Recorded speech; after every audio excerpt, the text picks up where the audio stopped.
selamat pagi. Perkenalkan, nama saya Sinta Wulandari, saya kelas B11. Di sini saya akan menyampaikan materi tentang metode debat. Pengertian debat.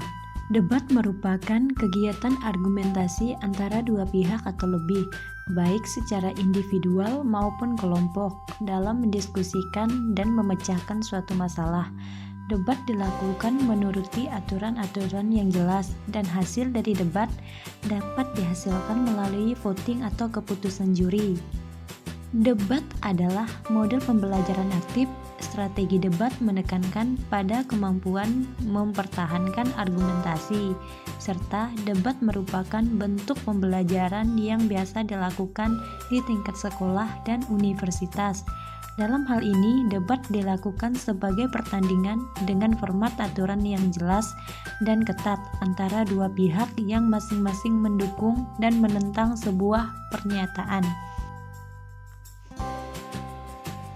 Macam-macam debat. Yang pertama, debat silang. Debat silang merupakan pembahasan suatu masalah, topik, ataupun isu oleh dua pihak yang berlainan. Pendapatnya bahkan bertentangan. Akhir perdebatan adalah berupa rumusan pendapat. 2. Debat parlementer.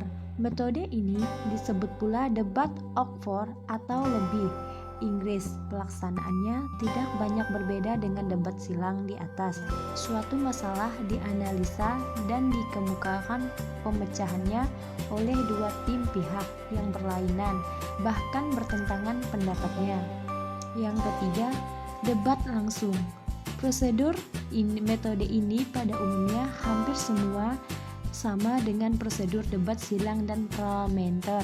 Bedanya hanya pada aspek-aspek atau butir-butir yang tidak disetujui oleh tim penyanggah langsung diperdebatkan.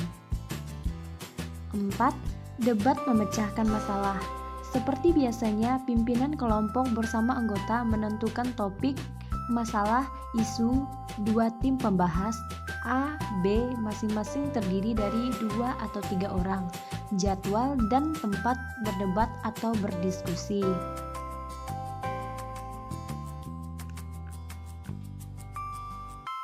Prosedur penerapan strategi debat. 1.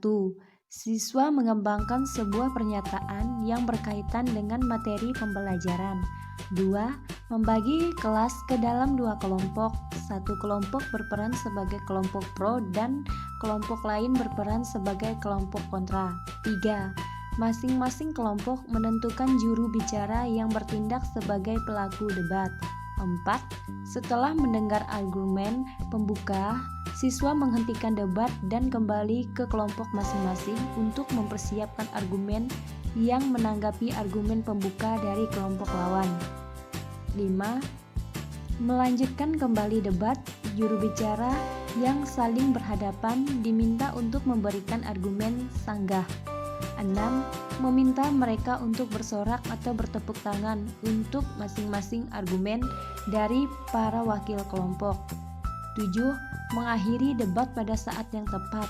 Memastikan bahwa kelas terorientasi dengan meminta mereka duduk berdampingan dengan mereka yang berasal dari kelompok lawan mereka.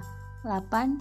Menyampaikan poin-poin penting dari debat tersebut dan menghubungkan dengan materi pembelajaran. Langkah-langkah penerapan metode debat. Yang pertama, membuat pernyataan yang berkaitan dengan sebuah isu kontroversial yang berhubungan dengan materi pembelajaran Anda. Misalnya, belajar adalah untuk mencapai cita-cita, bukan untuk mendapatkan nilai bagus. 2. Membagi kelas menjadi 2 tim, yaitu kelompok pro dan kelompok kontra. 3. Membuat 2-4 subkelompok di dalam setiap tim debat.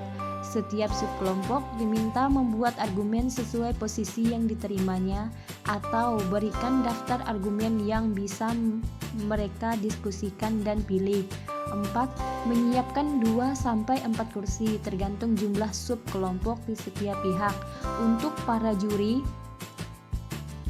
bicara di pihak yang pro dan berhadapan dengan mereka jumlah kursi yang sama untuk para juru bicara dari pihak yang kontra.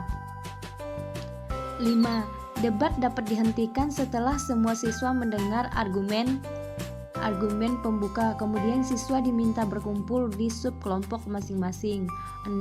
Perdebatan dapat dimulai kembali meminta para juru bicara untuk memberikan argumen balasan. 7. Menghentikan debat ketika sudah dirasa cukup, mengumpulkan semua siswa dalam satu lingkaran. 8. Variasi. A. Menambahkan satu kursi atau lebih di tim debat. Semua siswa boleh duduk di kursi kosong tersebut bila mereka ingin ikut debat.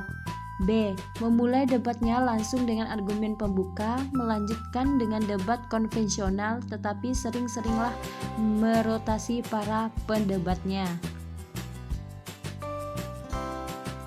Kelebihan dan kekurangan debat. Beberapa kelebihan dari model pembelajaran debat diantaranya sebagai berikut. 1. Menetapkan pemahaman konsep siswa terhadap materi pembelajaran yang telah diberikan. 2.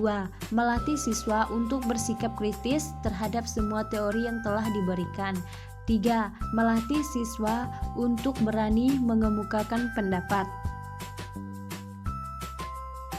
Kekurangan dalam model pembelajaran debat diantaranya adalah sebagai berikut. 1. Ketika menyampaikan pendapat, saling berebut. 2. Terjadi debat kusir yang tak kunjung selesai bila guru tidak menengahi. 3.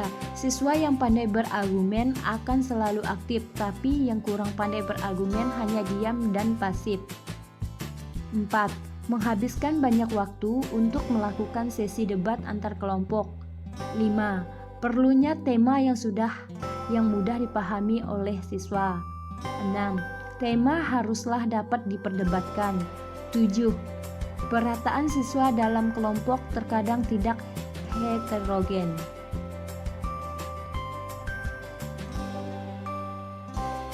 Demikian materi yang sudah saya sampaikan, semoga bisa bermanfaat. Sekian dan terima kasih.